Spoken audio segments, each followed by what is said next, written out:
So good morning, everyone. My name is Jody King. I'm the Assistant Director with Alaska Apex Accelerator, and today's presentation is Supersize Your SBA Profile. What all are we going to talk about today? Well, we're going to talk about what are the changes. We're going to talk about how to access your SBA profile, tips and tricks to make the most of your profile when we're updating it and get the best value for that marketing purposes. We're going to do a page-by-page review of how to update, how to access and claim your profile, and then that page-by-page how to update your profile. We're going to have a good discussion on references, little quick talk on why and when and why to update your profile, and then I am going to go into a live demonstration on using the SBS search features. So real quick, we only have 2 slides with a lot of text, and then everything else is screenshot, so bear with me. The Dynamic Small Business Search website was rebranded as the Small Business Search on August 1st, 2025. They had the beta up for a while, but if you were like me, all of us busy folks, were like, yeah, beta, and then all of a sudden, wait, how come the old link isn't working? Well, surprised, it was retired, and they do have that new website.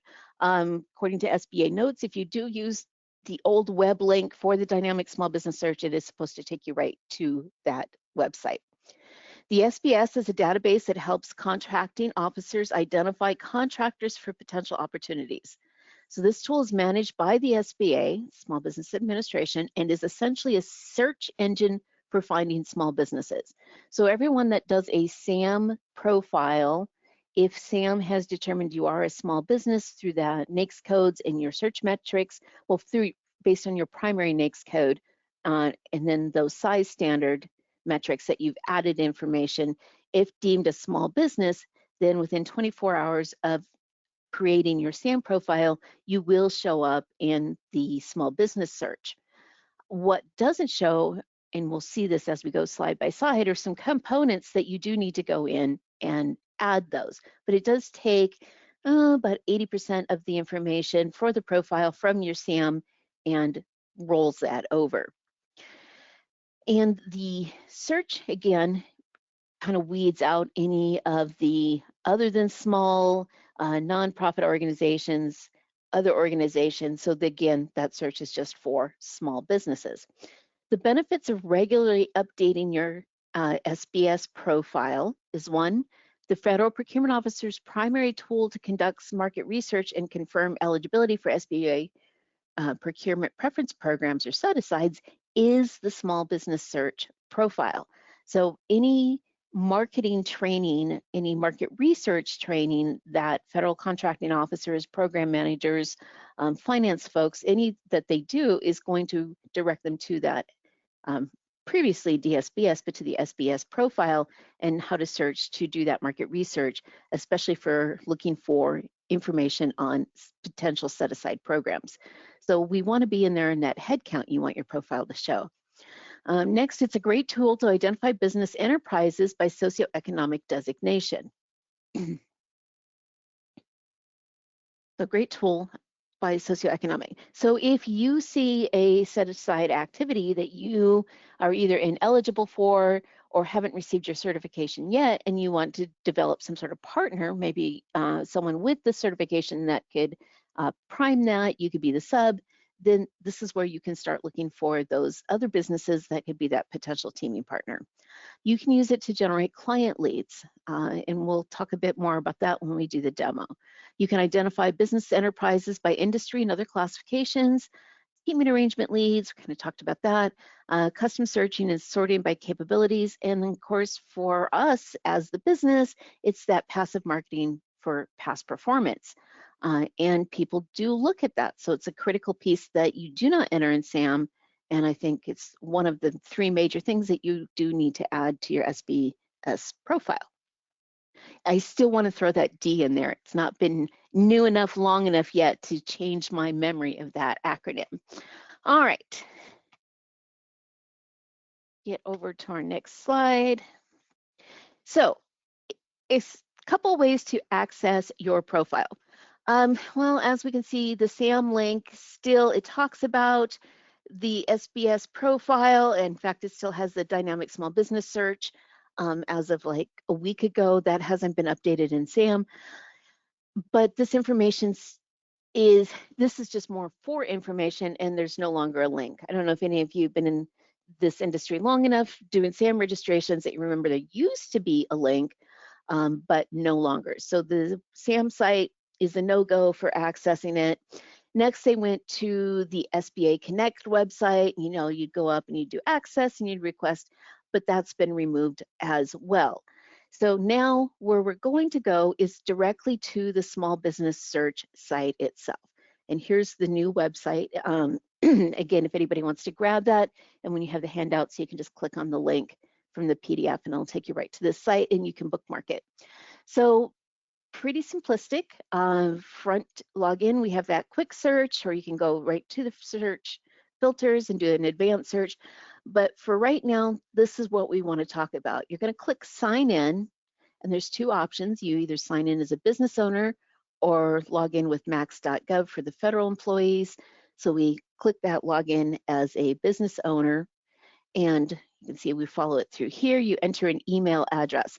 Now it does talk about if you have other SBA logins already, you can use those logins. If you're like me that has been creating these since the SAM and Beta SAM and all the various SBA certifications and SBA Connect and then the Veterans Portal, you might have multiple logins. So it's a little bit of a trick if that's the case of which login you use.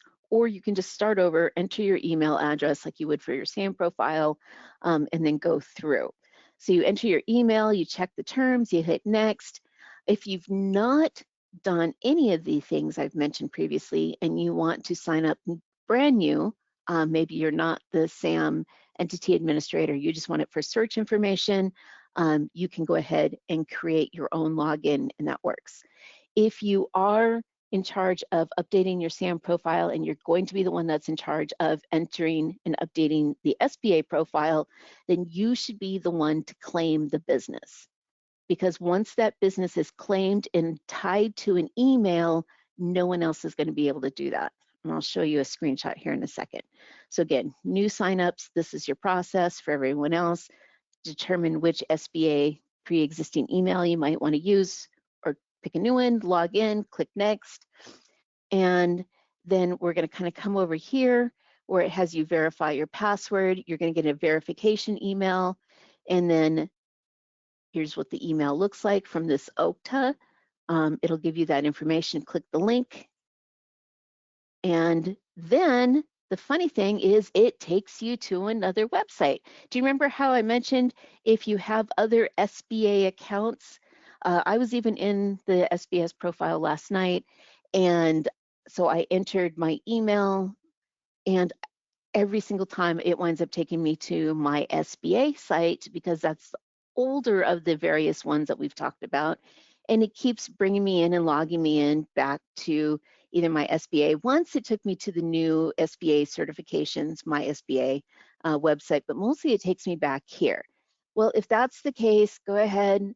You can tell because it's either going to ask the first time, but it might ask you to sign in here to verify your email and password. Of course, it's funny, I had a different login for this site, but use the same email associated.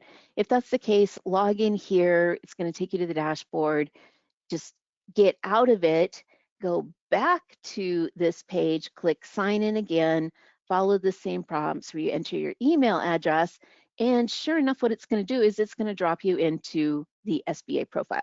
So if you do log in and you get one of these other SBA websites, just kind of follow it through, and then once you're on that home screen, log out, go right back to the SBS site, log in and again, and it should take you in. Now, I don't know if everybody's having those issues. It's unique. I know they're working on cleaning that up, but don't panic. So if you sign in one and then you wind up in one of these other two websites, it's part of the plan. All right. So again, sign out, go back, click, log in again, the process. And when you're finally logged in, this is what you're going to see. It'll have, you'll see your name up here. Then it's going to allow you to either claim a business, I've already gone through the claim process, so that's why I have the option for edit. You are allowed to claim more than one business for that individual. So again, if you are the entity administrator for multiple SAM profiles, you should be able to claim more than one. I don't know if there's a limit as to how many. I haven't really played with that aspect of it, but again, you can go through here. Okay, so claim a business. So the very first time you're going to do this, and you only ever need to do it once, you're going to click on Claim a Business, and these are the steps that you're going to go through. So you will need your unique entity identifier, your cage code, and your taxpayer ID, either your entity ID number or, I'm sorry, employer ID number, let me use the right acronym, or your social security number. And note, you must match the SAM profile exactly for these things to match. If you do that, enter it, and you click Find This Business, and you get this error message, business using this TIN have already been claimed, then it's already been assigned. Now, I went in and started the claim process very beginning of August, and it froze up. I had a technical issue. There is a spot where you can post a help notice if you're having difficulties. And you can see contact our support team for assistance at search@sba.gov. Let them know if you've not or if you need to clean that up. So that is the help access to be able to go in. This is the one sticking point that you do have to do before you can actually go in and update your SBA profile. So again, enter that information. Hopefully it should go through without any issue, but if for any reason it comes back with errors or isn't finding it, here is that tech help email.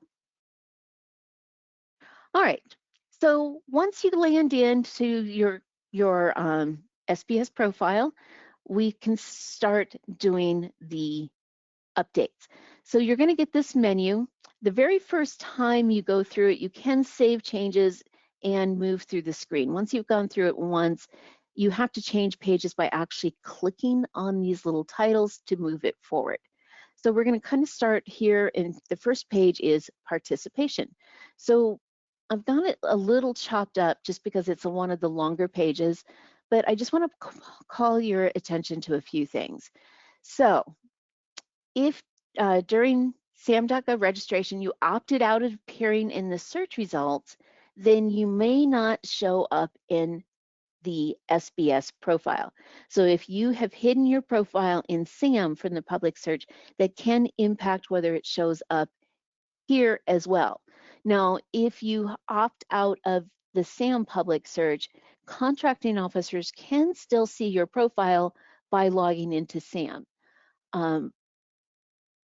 Keep in mind that any businesses, anyone that you might want to have teaming or marketing to, if you opt out of SAM, they're looking for you, of course, nothing's going to show up.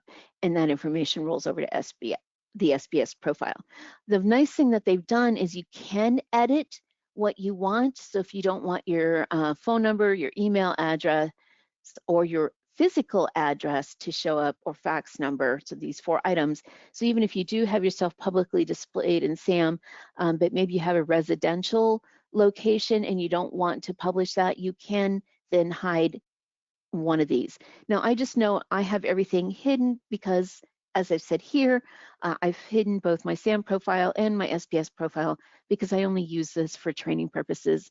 I'm not actively pursuing government contracts, and it does have my personal information, so I just hide that.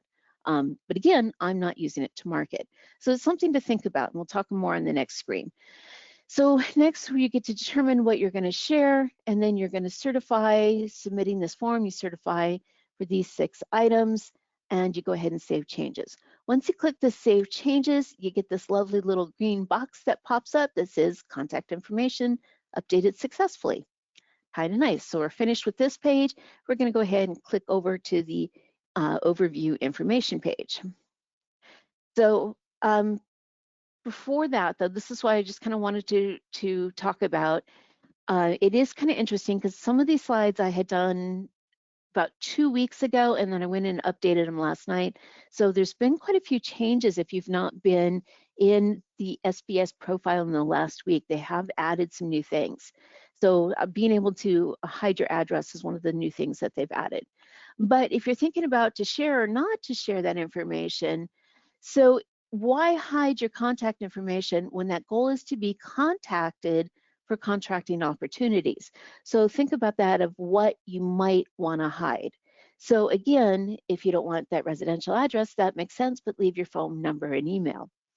Now, a lot of people want to hide this because they think they're going to get spam email. Well, yeah, if you're registered in SAM, you're going to get spam email. Even with me having my profiles hidden, I still get spam email related to SAM, although probably not as much. So you're going to have to weigh the pros and cons, spam mail versus this free passive marketing of your information is there for people searching for you. So I just want to show you what this looks like because I was going kind of playing with the search. What does the new format look like? And I just want to show you where it says here for this individual for Midnight Sun Builders as example, they decided that you can see the yellow exclamation, business owner is hidden, email from public search, hidden information for public search, so physical address. So it does show up that you have it, it's just hidden. So that is kind of, I just want to call that to your attention. Again, you get to decide whether you want to share all, some, or none. And that is kind of a nice feature if you still want to be shown, but again, maybe your physical address. Okay, so now we're on the second page. So we did the participation, and now we are on overview information. Quite simple on this one. It starts with your capability narrative. So first of all, I want to point out, you can see that the number of pages is much shorter than what they had from the previous dynamic small business search. So the information that you need to get to is easier to find. And I don't think they've removed any of the features. They've just kind of tightened up the entire process. So here is, let's get back on topic. Here is this capability narrative. So you do have up to 1,000 characters and you do want to add that capability narrative. This is one of those free marketing components. And if I just hop back to my example here, you can see that by chance, these folks that I had grabbed, none of them had a capability narrative. So when you're contracting officer or you're searching and you're going through this and you're getting this long list of information, you're looking for some distinguisher. Why would I pick one of these over the other if they're not giving that additional information? So when you're doing your capability narrative, think about that. The whole idea is to be found. So you do have free form text with up to 1,000 character limit to create your narrative. Use keywords to encourage the searcher to view your profile. And this is kind of a personal opinion, but I stand by it strongly. Don't list data that can be pre-filtered by search criteria. So one, you don't need to say, start your business. We are Jones Capital Inc. We're a 8A HubZone woman-owned small business certification. Some of those factors we can pre-filter, and as you can see, that information shows right from the search screen. If you have 1,000 character limit, then go ahead and put why would they pick you over someone else. And it's okay to reuse your keywords. So something along the line of, 18 years industry experience providing, and then again, list these various things that you want to call out, because the idea is you want to make this easy to scan. Full sentences are pretty and all, however, you want to be easy to find. And I have more examples on the next slide. Skip generalized company information, save that for your website. Again, it's these differentiators, who you are, what you do, and why should someone click on your profile over someone else's. So if we look here, this is kind of a better, and again, I kind of call out where there's no narrative, but these are a couple of examples for capability narratives that I pulled. And so like this one, HubZone, EDWSB, WASB, State of Alaska DBE certified, 40 years providing support, logistics, site prep. And I kind of was looking at this because again, this was showing up with lots of red underlines because typos do matter. So kind of pay attention to that. You can absolutely have your spacing. No spacing is good way, but since they've extended that capability narrative from 500 to 1,000, you do have plenty of room.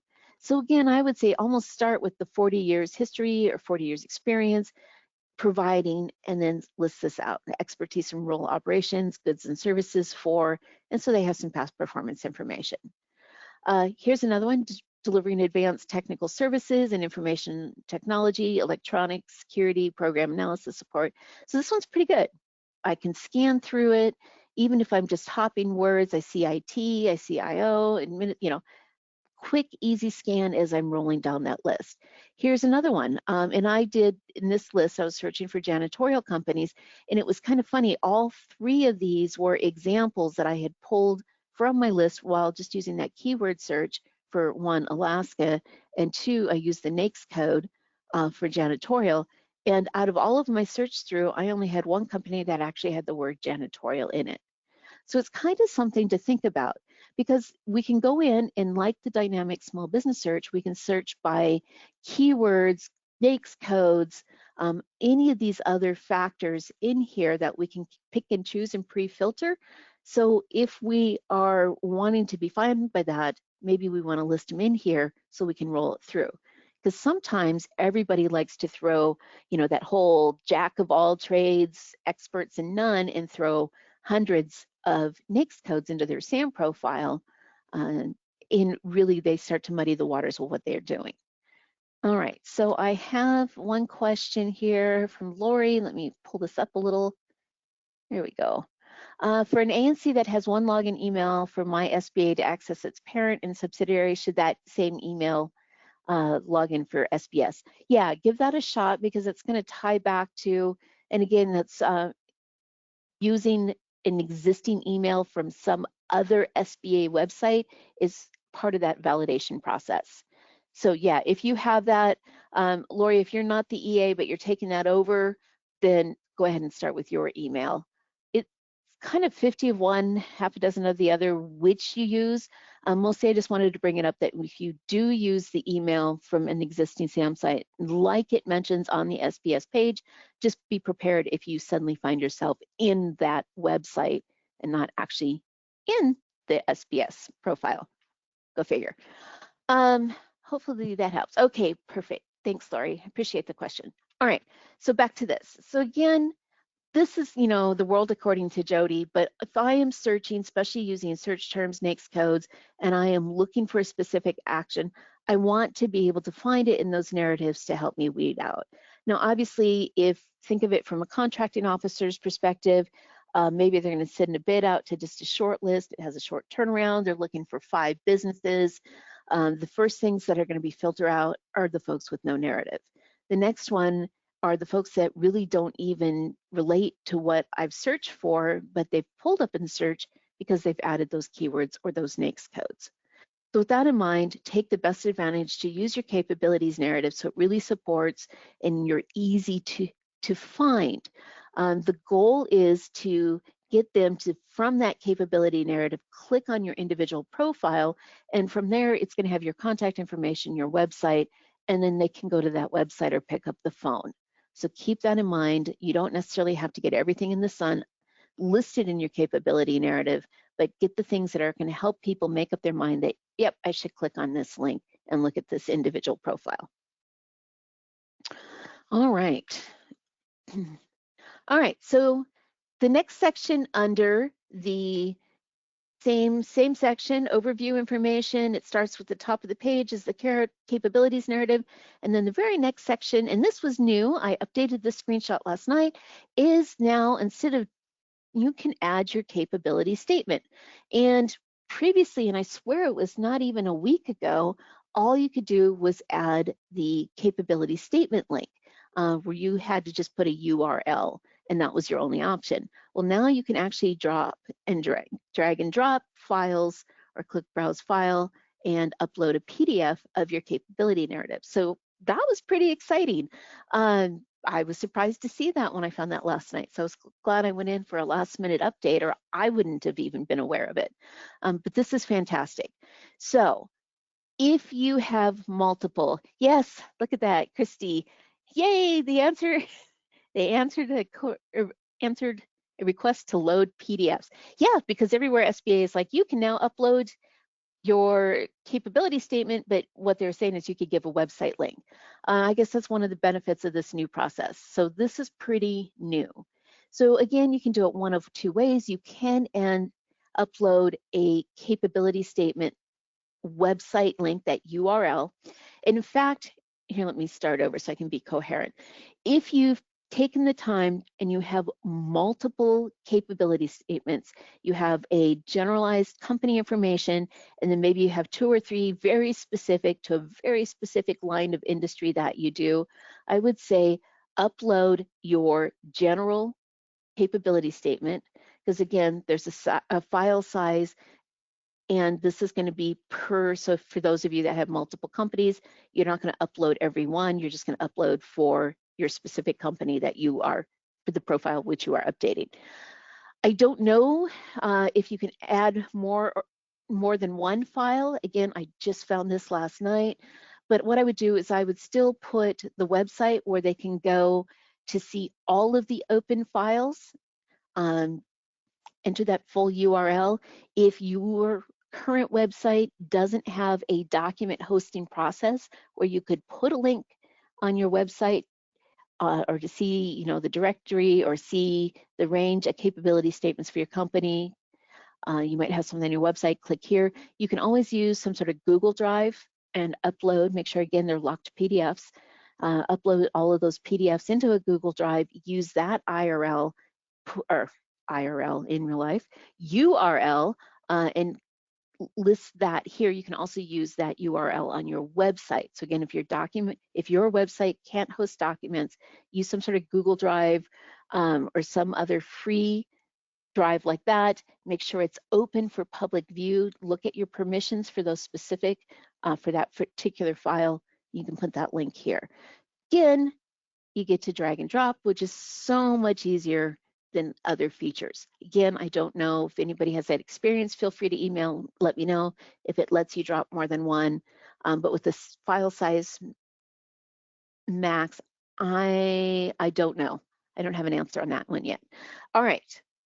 So yay, new thing that you can do to get that up there, and better marketing materials. For those of you that are going, I don't have a capability statement yet, and maybe I should, this is where I recommend, hey, go check out our website. We do have a recording all ready for you on creating capability statements. You can download all of the documents available for it. Check that out, start that capability statement, you get it posted. Take advantage of that free marketing. All right. Additional websites. So again, this is where you can add your, again, full URL, add that full link to your website. And I truly recommend open the website, go up, copy it from the browser and paste in to make sure that you have a good working link. So again, URL for just downloading capability statements, and here's the additional website specific to your business. All right, next, and we're on a new segment, is the information from SAM. So this is where it's going to pull the information from SAM profile. If you see errors on this page, and I have a lot of things blocked out, you will need to go back into SAM and correct those in SAM. And again, once you go through that approval process with SAM and you get that now active email, it does take 24 hours before these changes might show in the SBS profile. All right, so that was all overview information. Now we're on organization and ownership. So it allows you to add your principal owners, and you can just click save and add another once you've typed these in. So if you want to list all of that information out, these you can tell from the red star, these are mandatory to at least list one. So if you're an entity firm, you might want to list the parent company as the principal owner. And then also it has information from SAM. Again, it talks about the following items come from SAM's, the small business SAM.gov registration must be updated there. So they have more information that might pull through. Now, I am grabbing these screenshots out of my SBS profile, and I do not have any small business certifications, so that's not as completed. All right, next section, certifications. There's 2 spots. So we have SBA certifications, and these have to be entered by SBA. So if you've received a letter, an email saying you have been activated or you've received certification for something, if you're not seeing that show up in your SBA profile within, give them a little bit of time, but it's not showing up, then you want to, again, reach out to SBA to see why that's not showing up. It used to be give it, 48 hours or so from that notification because somebody actually had to go in and log that. I don't know if that process has been better automated, but please keep in mind, once you receive notification of your award, give it, if you want to be really generous, give it a week, but it's important that that certification shows up.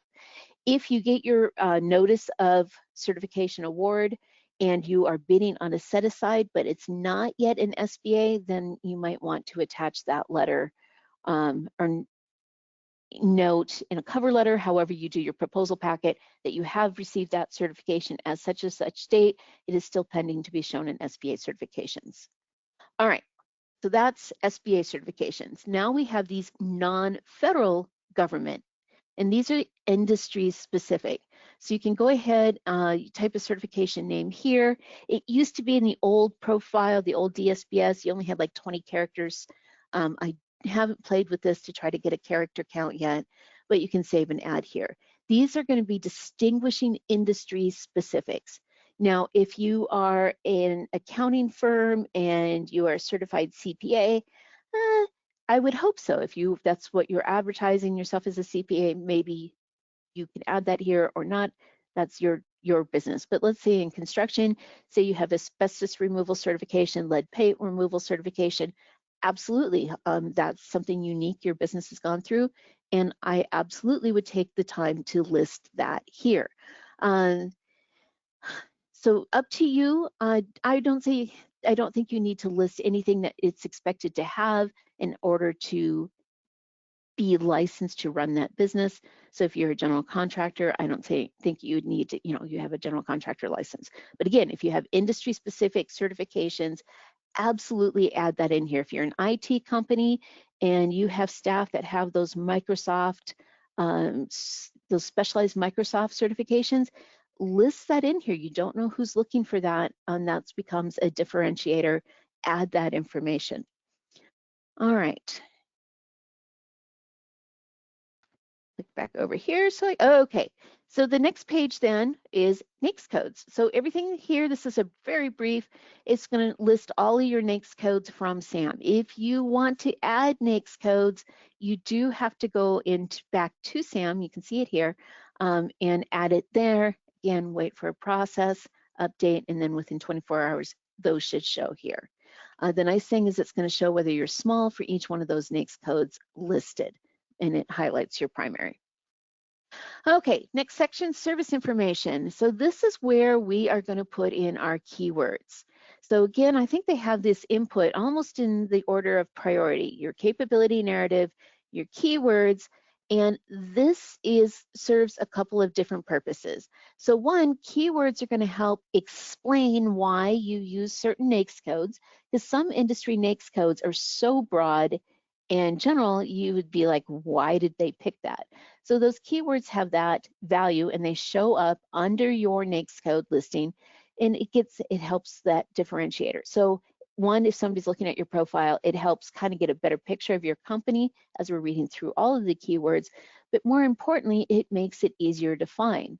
So when I did my example here, I'm going to hop back and forth. You can see using that same where I did janitorial, and I grabbed it. This is from that janitorial company. They're the only ones that actually had the word janitorial in that capability narrative. And this is what it looks like. So here's all the NAICS codes they had listed.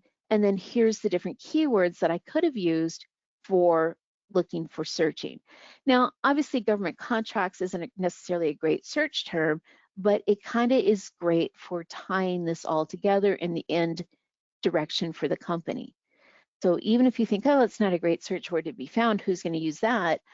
You get, I believe, they didn't show a size limit, but it used to be you got 25 search terms. They used to be comma separated. Now it looks like you're just entering the word and that, there's standard setup. Use that information list it, because you can see it pops up under your NAICS code. So again, it's really good for helping you figure all of that out. You can use single or word, multiple word strings like janitorial or construction janitorial. You can provide differentiators such as Alaska statewide or remote services. So if you just have statewide, I would say take this, which state. The biggest difference on the search factor from the DSBS to this is the DSBS, you almost needed to select a state just to get the search manageable, and that's not necessarily the case. So it has a much broader search. You can do multiple search at once. So with that in mind, if you're statewide, remote services, again, you might want to add the state, and it does allow multiple words. Okay, so that's our keywords. Next, under special equipment materials, this is where, again, you're going to add the differentiator. So if you do window cleaning, you don't need to add that you have a pickup truck, you have a ladder. Those type of things I would hope you have to be able to run your business. But if you do multiple elevation high-rise window cleaning and you have the window harnesses, that is a distinguisher from somebody that might only have scaffolding where they can only do 1 or 2 floors. So think of the things that it really makes you stand out that might be a differentiator why someone picked you over. And I was kind of playing with my little icons here, and I kind of got a kick out of this. So, for the keywords, that's important.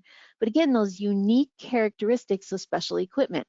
So if you were that axe throwing company, I did this late at night, I found much humor in it. But if you have an axe throwing company and you're doing that for that entertainment value, and most people have the small hatchets, but you have some truly dangerous axes that could be thrown, that might be a differentiator where you have to describe that. Now, is that a potential for government contracting? I don't know without doing the research, but I wanted to use that because it was a good example. And again, even if you're an excavation company, if you have some larger than the norm specialty equipment that there's just not a lot of in-state, absolutely list that here. Even really small, large, take advantage of it. You get 500 characters. If you are a distributor and you have specific manufacturers that you represent, list those here as well. That's a great way to take advantage of this. Again, you have that 500 characters. It used to be completely unlimited. It does now. So again, freeform text, 500 character limit. Take advantage to market your equipment materials to distinguish, list distributor information, and don't really worry about listing basic equipment that any business in your field should have. So here they have commercial cleaning equipment as a janitorial. I would kind of hope so. Doesn't hurt to add it, but really maybe if they have a specialized wax stripper where most janitorial companies don't do that, that might be important to list. All right, moving on. So next is the bonding levels. In most cases, this is going to be more predominant for construction companies. You have your individual aggregate, service bonding, again, individual aggregate. If you're in an industry where this surety bonding is very much part of what you do, it is worth maintaining this information and updating it as those limits increase. This is still a searchable feature in the small business profile. Quality assurance standards, if you have them, mark them.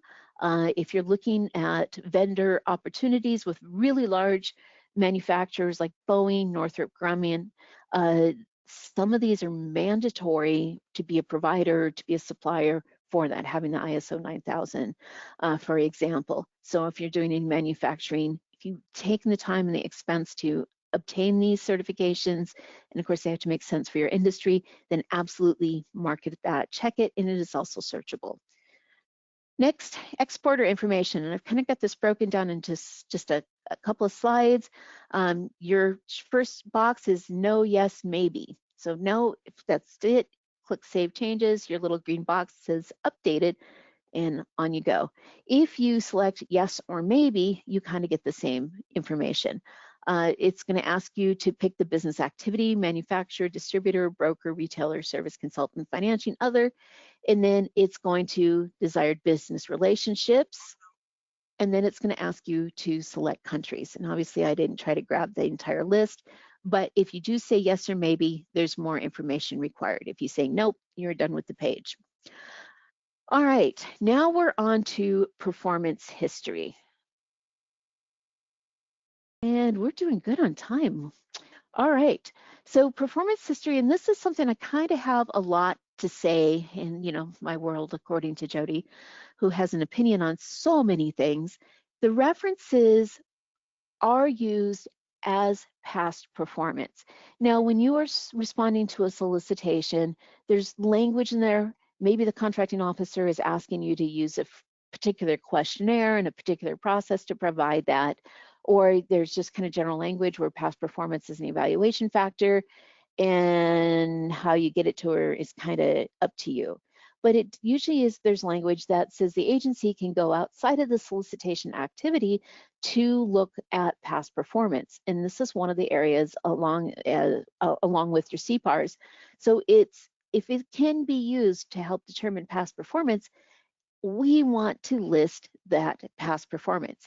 Now, even though it says add a reference, this isn't individual character references or job work references like we might have on a resume or use as testimonials on our website.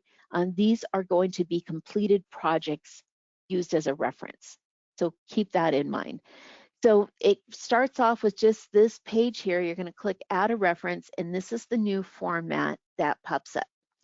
So just a little bit on past performance. It should be relatively current, within 3 to 10 years, depending on the norm for your industry. If your industry has a longer renewal before those type, then maybe you can go up to 10 years. I wouldn't go back 20 years because at some point in time, it's not pertinent information and you're just building too much for people to search through. So try to keep it relevant. Feel free to remove older projects and avoid large time gaps. So if you're really good, you're really gung-ho when you got started, you list your projects, and then you got busy and didn't update it, and then it's like, oh yeah, I want to come back in here and throw this new contract in. If there's like this time gap, so last contract, last reference was like 2014, 2016, and all of a sudden maybe there's a 2023 date period in there, it introduces doubt. Is there a gap in that time frame because they weren't getting contracts, or was there a gap in there just because they got too busy and they weren't inputting that information? But people think about that even on that subconscious level. So beware of, if you're listing those references, try to kind of keep that consistency. Now, obviously, if you have like a 5-year contract, you might not have that time listed. There might be some gaps, but really try to avoid large time gaps in your reference history, because to me that says maybe they weren't getting those contracts for a while and they finally got their act together and now they have one. Or if the last one's like 2014 and there's been nothing listed, you really don't know what's going on with that company. And again, it introduces that doubt. Update your SBS profile with each new relevant award. And we're going to talk about that more on how I like to think of past performance. But it only takes a couple minutes to do one of these little cards, and it's really important to get that information in there. All right, so I break the type of references down into 3 things: contract specific, longevity, versus scope. So contract specific is just that, and I have an example for each one of these that I've kind of created and put in here. And it, even if we're not thinking it or defining that, there is that as your readers going through it, you're kind of leaving impressions. It's like for longevity, it's been a client and they have been you're the go-to guy for the last 10-year window. Well, we want to be able to define that. If they're federal contracts and they're healthy contracts for you, absolutely, you're going to lean towards contract specific. Some of this longevity versus scope is great for commercial activity. And again, I want to point out that your references don't have to only be federal. That past performance, whether and I use paving for all my examples here, whether you're paving for a highways job, whether you're paving a commercial parking lot, or you're paving the parking lot for a federal building, that performance of that scope of work is still similar in nature. It's just the owner that changes. And yeah, people like to see past performance with government because there's those additional experience that you're building as well in just simply handling government contracts. But again, we're really talking about performance of project completion.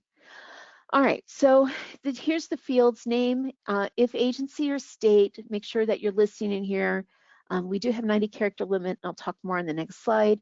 Again, if it's a federal contractor, list that because agencies can then look that contract up in CPARs or other. If it's state, you can, any state contract, state of Alaska, you can list the contract number. If it's by chance another state agency or state department, they can try to look that up. But mostly for commercial and state, we can kind of use a project name, a descriptor, and this does have a character limitation to help define what it is. So again, federal, absolutely list the contract number, don't use dashes, list it how it's found in FPDS. Contract value is the total awarded dollar for the full value, all option years of the contract. So even if it's a brand new contract and you are only funded for the first option year, the value of the contract is that full 5-year. Sure, maybe it's ended early or parts are deobligated and that dollar value might change. If that's the case, update that reference. But from the get-go of award, that contract value is what you proposed, even if it's not fully funded yet.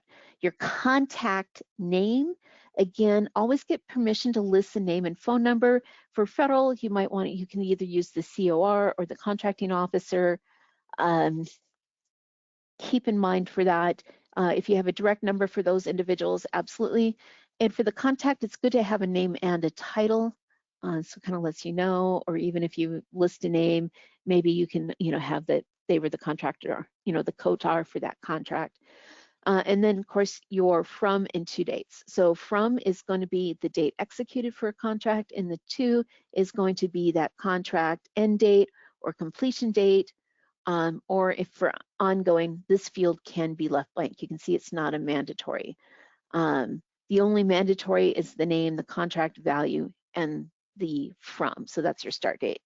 So let's talk about contract specifics. So I went in and I actually, this is an actual contract. Feel free to look it up in FPDS. And it was for a paving company, and I wanted to get how would it be listed in FPDS, and I entered the NAICS code and did a search. So all of this is an example of one company. Now this contract was I don't know if it was a Maytalk, Sabre, but it was it was an IDIQ contract. So they have the parent contract and then all the delivery orders underneath. And I thought about it. Do you want to enter each delivery order or maybe just enter the parent contract, that original $0 IDIQ contract? And then I went through and you can see how I was actually able, and I created this to make sure I could write in along that dollar value. And I added up the total of all 11 delivery orders that they had under this primary contract. And this way I was able to provide a total. And of course, I didn't add the contact name or phone number, but then I had here, I just used the dates from, this was the date awarded for the last delivery order. If this was your contract, you would know when that anticipated completion date of that contract. But so this is something to think about. Now, I could have just went through and did all individual 11 delivery orders, but do I want to fill that or do I want to kind of roll up? Now, I can do this because if I enter this contract number in FPDS, I'm going to see all 11 delivery orders, or I'm going to look into that.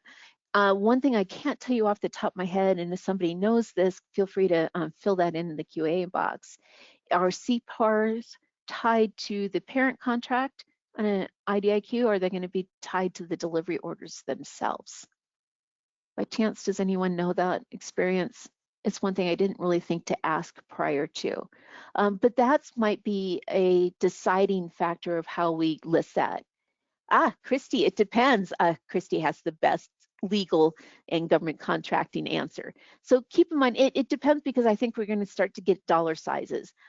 So keep that in mind too. So if you're thinking about, do I want to roll all of these together? Because this, when you look at this, this is a great example.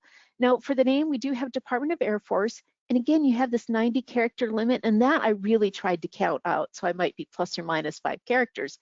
But we can add information. So Eielson Air Force Base, because if we just had Department of Air Force or US Air Force, that's vast. Yeah, and so Christy added, then again, it depends what is specified in the IDIQ contract.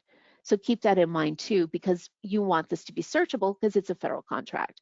But add some of these descriptor characters up here so people know what they're looking at.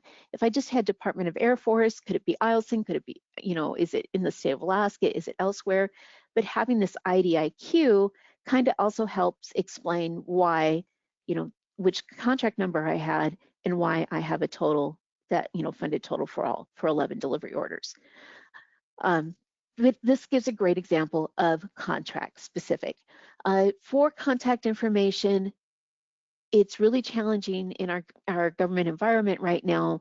There is a lot of change out in personnel, even enlisted personnel in that contracting arena. So if you're going to list this and it's a critical one, this is a phenomenal past performance. If it's a paving contract, make sure you have some sort of current name and contact. And if right now you can't, you don't, something's changed, then you can leave that blank, or even have a main number for the contracting office. All right, so let me move on. So let's talk about longevity. So longevity is kind of that, you know, loyalty. I am a loyalty buyer. My daughter always harangues me because she's fine with generic, but when I have a company or brand name or something that I like, they're my go-to when I need that product or service again. And you know, that client loyalty is something that you as a business owner have worked hard to build and have in place. So here we're going to want to take advantage of it. Now, I'm using a commercial example here. So again, still paving, but maybe we, you know, Alaska Airlines paving maintenance. Yeah, okay, that, you know, maybe that should say Ted Stevens. Bear with me, pretend that works. But Alaska Airlines, or Ted Stevens Airport paving maintenance. But the term is, we're going to get the company, because especially for that commercial, if they're a big enough name, we're going to recognize. And what it is, and again, for international. So when we're talking longevity, this is a lot of dollar, a lot of work over a long time period. So what we're looking at is a descriptor to imply that. So here, like paving maintenance, it could have been facility maintenance. That might have made more sense, or something specific to Alaska Airlines. Sorry, nothing like double, you know, rethinking or overthinking something right in the middle of the webinar, as opposed to when I could have edited it last night. So let me move on. But here, it's a commercial activity. Even if you had a contract number issued by that commercial, it's not verifiable by anyone in that federal sense. So take advantage, and again, have some sort of descriptor. And so if we're trying to imply longevity, we want things like multiple projects, on-call maintenance. Up here in this parenthesis, we could have the same thing: on-call, emergency repairs, on-site handyman, you know, any of these things that are going to reply repeat work. We're going to enter then this contract value, and this is going to be your total dollar paid to date, paid by this client to date. And then, of course, contact and information.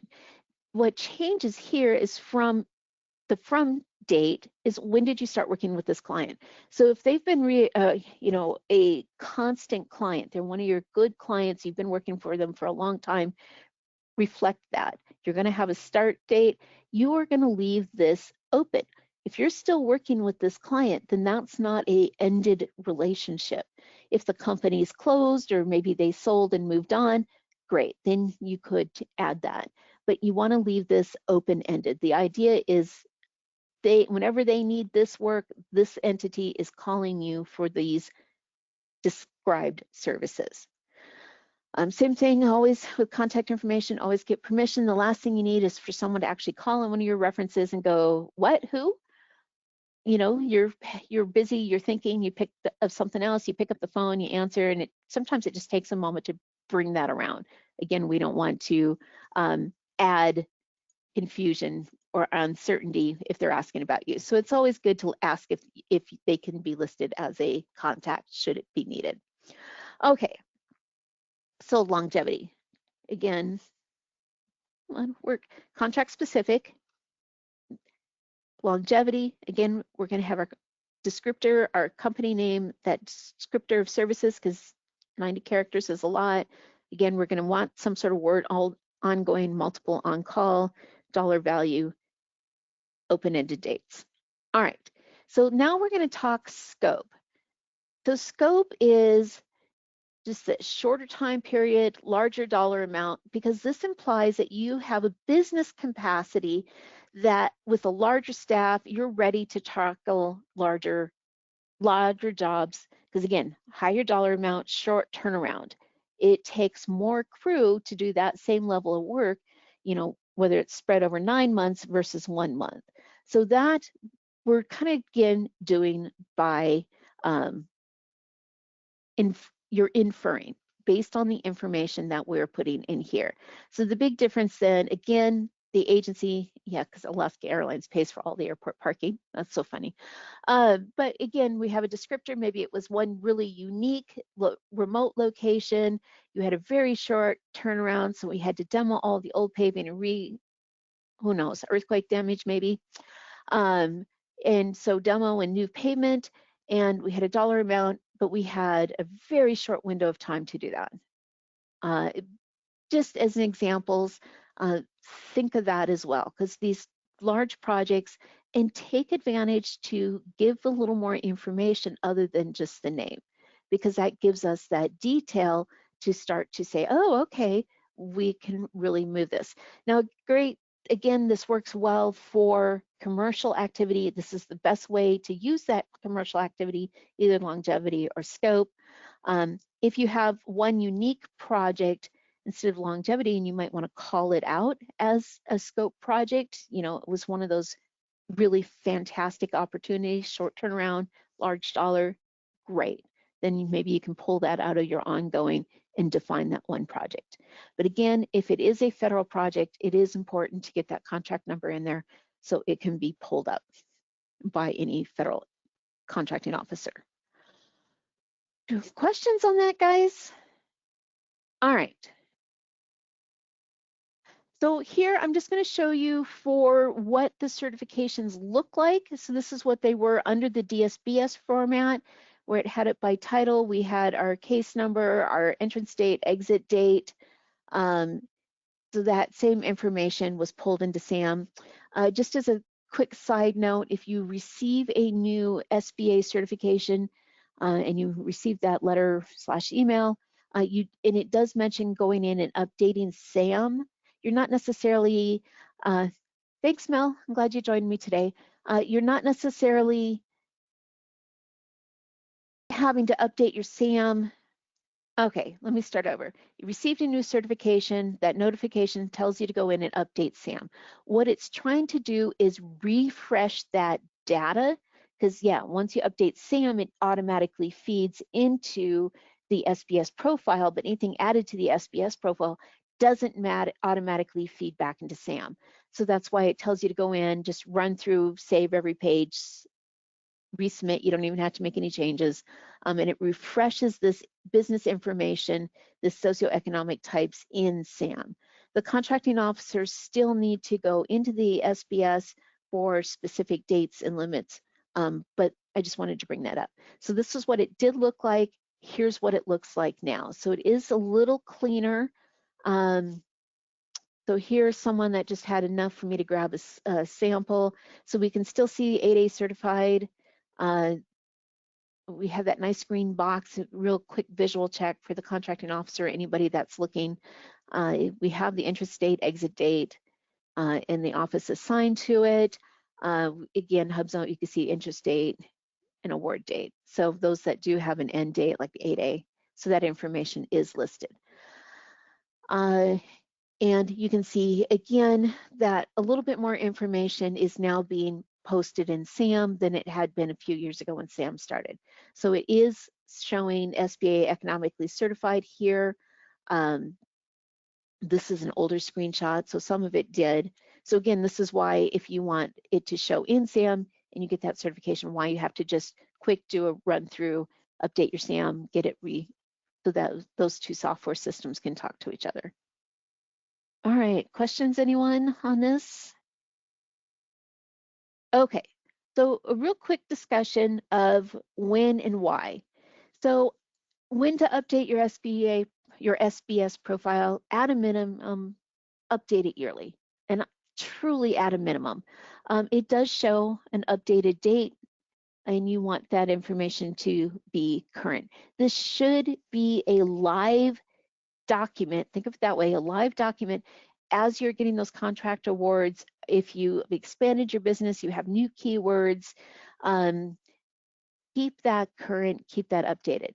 So update when you get a new contract or project, add that new reference. Delete any older references that are no longer current. You want to keep that, you want to show your reader that you are getting those jobs and you are doing that work now in that timeline where it still has value as past performance.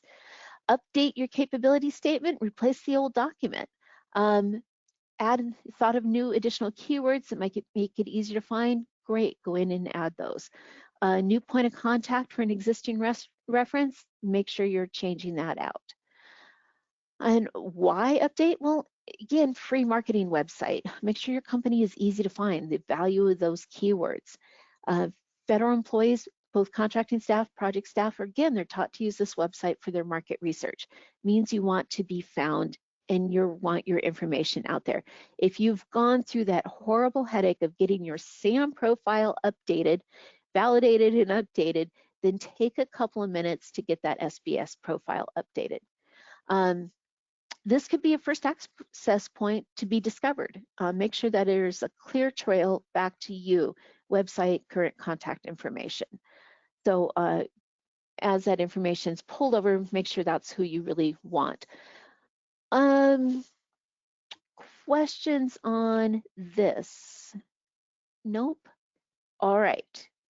So let's go in and play. So this is if any of you have some keyword searches you want to throw in here, help me out, that would be fantastic and can take advantage of playing in this website. So what I'm going to do is hop over to the website and let's just do some live searches so you get a feel of getting in and out of the search functions. So website here, search.certifications.sba.gov. Right here from the home screen, you can do just whatever in a quick search or skip directly to search filters. And here are those options. All right, so let me get out of the PowerPoint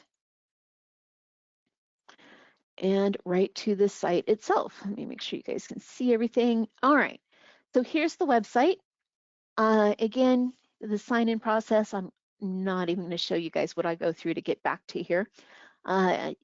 But here's the search features. So again, we could put in 561720. I only have like 3 NAICS codes memorized. So if you guys don't give me any examples, you're going to get stuck with the ones I know off the top of my head. Oh, no, Mr. Adblocker. Okay, so 561720. And this has given us our start point. Now we can come in here and start really tweaking our filters. So you can see there are a lot. So location, it automatically lists everybody. So the first thing I usually do is just turn that off because usually when I'm searching, I'm looking for my immediate geographic area.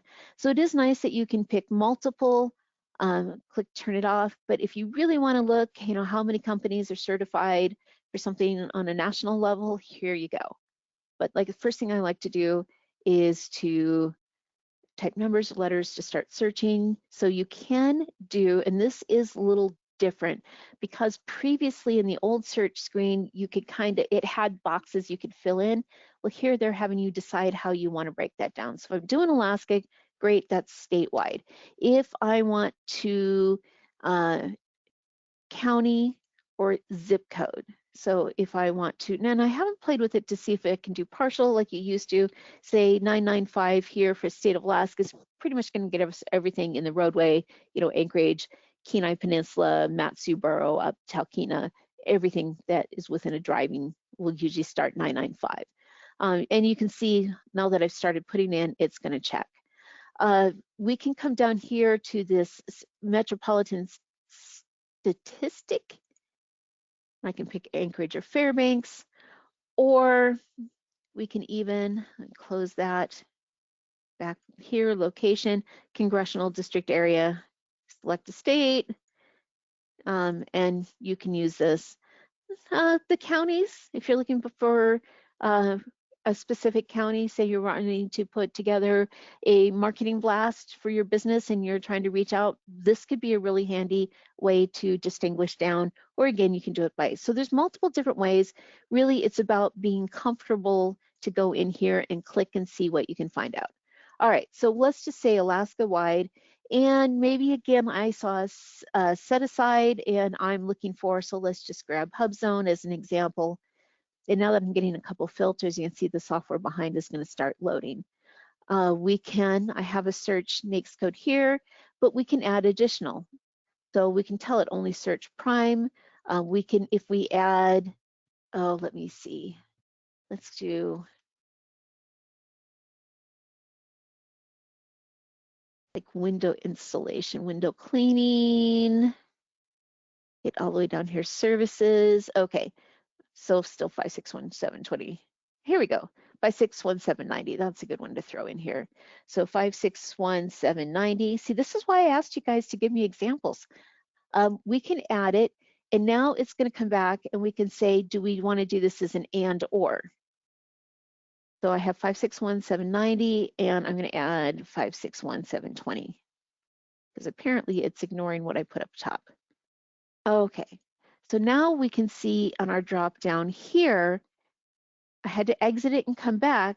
Do I want him to have both, or is it an either or? Or am I saying it has to have both?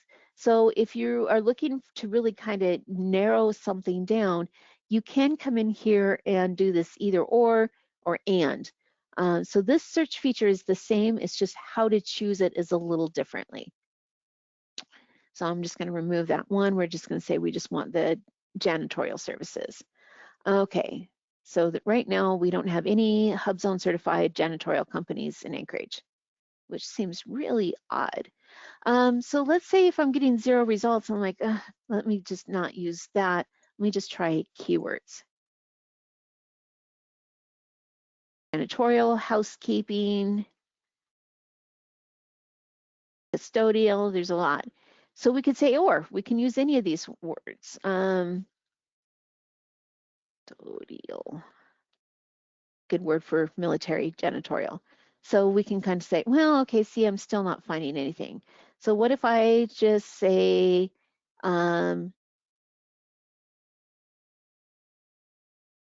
anybody? So any of these certifications. So if I'm a contracting officer, still kind of maybe just do one at a time.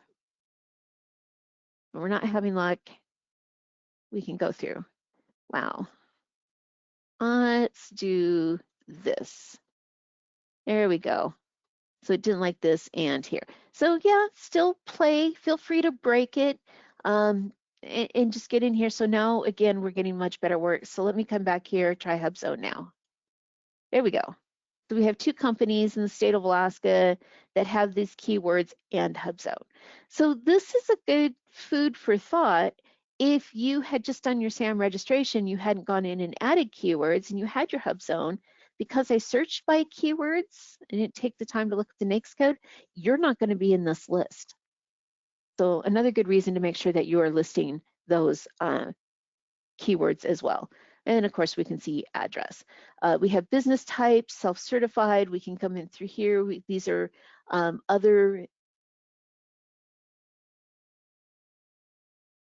socioeconomic filters that we can use other than SBA certification. And if we want to just see somebody that's on the ball, we can even say that's only updated in the past year. Nice, so these guys have kept this up. All right, so let me clear all my filter. let's see, let me go back this. I'm going to keep Alaska. I'm going to get rid of all this. I'm going to get rid of my keywords and business type. So let's just say we're looking for HubZone certified businesses, because that's the only two filters I have here for the state of Alaska. There are currently 87 small businesses. Now I want to go ahead and export this. So we can do this: export results table, export email addresses.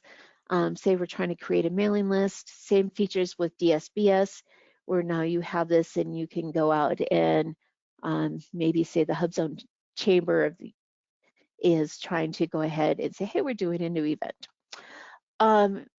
Again, we can also come here where you can export and have that information, and you can pick and choose what you want actually exported.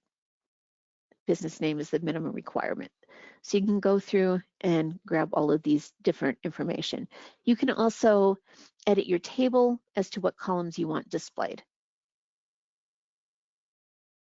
So that if your search filters,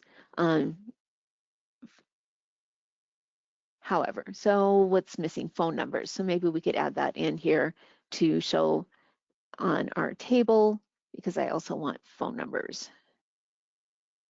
Is that, here we go, overview information. Apply changes, and now I'm getting the phone number as well. So you can go in here and kind of tweak this to your best example. It does have the same function. It's just a matter of the tricks that we were using to search for before are in slightly different locations, and we just kind of have to go through and kind of figure out what we're looking for. So keep that in mind. Feel free to play with that. Again, if you turn that on, search for businesses anywhere, how many janitorial companies, have HubZone certification in the US? So 87 for Alaska versus 4,000. It's almost a shame they took that word dynamic out of there, because they're kind of, minimizing the search feature. But it still has all the same features. You just kind of have to look for them, take the time to play. You can still export that information. Another thing that's different is you can put this in alphabetical order too. Before, it was always random to try to be more fair to one to the other, or even recently updated. So you can change that, what you're looking at for your search results before you then exit. Market insights is kind of interesting too. Again, we're talking about small business certified as HubZone. How many also have other certifications? And again, we're looking at a national, and how many have these various socioeconomic. So that's kind of an interesting if you're trying to gather data. That feature is kind of unique, and that is something that's new from the old format. Well, guys, I've booked us until 11:30. We've got 15 more minutes. If anybody has any questions, now's the time. If there's this particular search that you want me to do, or if you're just going to kind of wait, go back and search yourself. But just as a reminder, since I have a few more minutes, feel free, if you have any questions you think of, enter them in.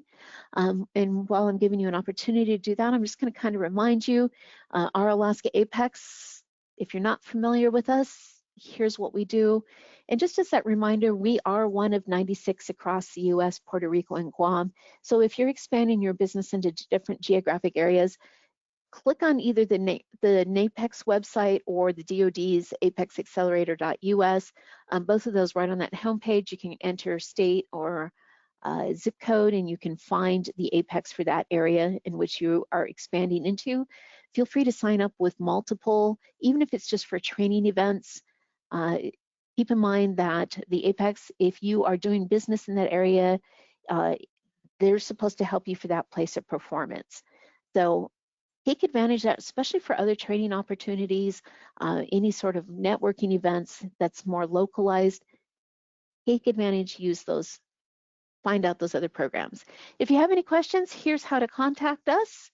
And again, if you're looking for handouts for today's, you're always welcome to reply to that webinar invite. Let me know and I'll send that to you. And that's it for today, guys. Let me go ahead and end right here on our contact information. I don't see any additional questions, so you guys are letting me assume that I did such a brilliant job, no questions were needed. I am happy to think that unless I am shown otherwise. Well, I don't see any questions, and it is still a pretty beautiful day here in Anchorage, so I am going to go ahead and give you guys back this remaining 12 minutes. Go grab an early lunch, enjoy that outside, and let us know how the Alaska Apex can assist you with any contracting activity. Questions, Sam, payment issues, we're here to help. So at this point in time, I'm going to go ahead and close the webinar. Thank you everyone for joining me this morning. I hope you have a fantastic rest of your day.